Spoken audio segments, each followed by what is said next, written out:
నాయకులందరూ ఈ సొసైటీలో జరుగుతున్నటువంటి తప్పిదాలకు చేనేత కళాకారులు వాళ్ళ యొక్క ఇంట్లో ఒక పూట గడవడానికి కూడా ఇబ్బంది పడే పరిస్థితి తెస్తే కనీసం వాళ్ళకు ఆస్తులు ఇచ్చాము స్థలాలు ఇచ్చామని మోసం చేసిన రోజున ఎక్కడున్నారు మీరు వచ్చి ఈరోజు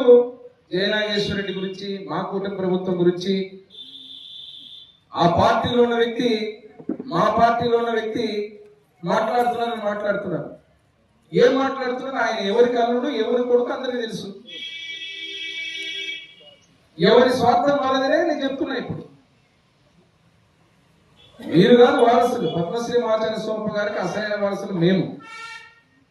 ఇట్లా మాట్లాడే వాళ్ళు చేనేతలకు మంచి చేసేవాళ్ళు చేనేతలకు హాని చేసేవాళ్ళు వేల మంది నుంచి సొసైటీని వందలకు తెచ్చిన మీరా లేకపోతే ఆస్తులు కొట్టారని చెప్పి ఆస్తుల కోసం ఈరోజు చేనేతలకు చెందాల్సిన డబ్బులని వేరే పనులకు వాడినటువంటి వారు మీరా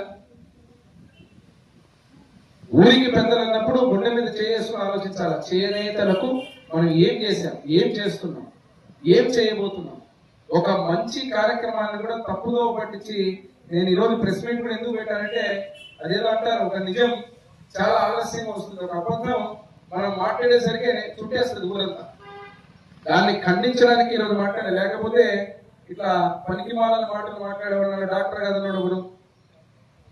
ఇప్పటికి కేసులు తెచ్చుకుంటే 24 గంటలు ఇదే పని ఎంతసేపు చూసినా విషయం కక్కి పాపం కక్ష సాధించారు నేనే కక్ష సాధించాలని ఆలోచిస్తే ఒక్కరోజు మీరు ఊర్లో ఉండరు అట్లా సంస్కృతి మా తండ్రి గారు మాకు నేర్పారు కాబట్టి ఈ రోజు నువ్వు మాట్లాడగలుగుతున్నావు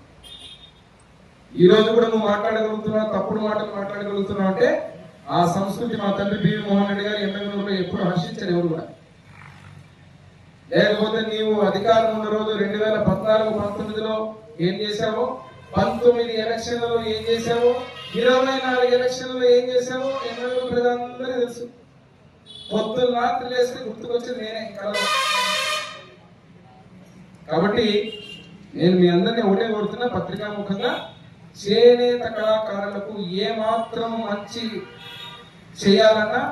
అది మా కుటుంబము కూటమి ప్రభుత్వం తప్ప వేరే వాళ్ళు కాదు కళలో కూడా ఊహించను నేను కళలో కూడా ఒప్పుకోను చేనేత కళాకారులకు సంబంధించినటువంటి వాళ్ళ ఆస్తులు కానీ వాళ్ళ వ్యవహారాలు కానీ వాళ్ళకి ఇల్లు కానీ ఆ చేనేత కళాకారులు మొత్తం మీద ఉండేటువంటి ప్రతి ఒక్కరి బాగోగులు కానీ వాళ్ళకి నష్టం జరగకుండా చూడాల్సిన బాధ్యత ఎమ్మెల్యేగా నా బాధ్యత ప్రజలు నాకు ఇచ్చినటువంటి ఆశీర్వాదం నేను ఈరోజు ఎమ్మెల్యేగా ఉన్నాను వారందరూ ఓట్లు వేస్తే నేను ఎమ్మెల్యేగా ఉన్నాను సొసైటీ అనేది కలపడము అనేది అబద్ధం మార్కెటింగ్ మధ్య తప్ప కాదు ఏమి దొరకలే ఇప్పుడు ఇది దొరికింది పరిగెత్తుకొని వచ్చి ప్రెస్ మీట్ పెట్టి కాబట్టి ఈ తప్పుడు ప్రచారాన్ని చేనేత కళాకారులు ఎవ్వరు నమ్మొద్దండి ఎవరు నమ్మాల్సిన అవసరం లేదు మీకు మంచి చేసే కార్యక్రమాలు చేపడతాడు జయనాగేశ్వర రెడ్డి కూటమి ప్రభుత్వం తప్ప మీకు చెడు అనేది జరగనిమని చెప్పి తెలియజేస్తుంది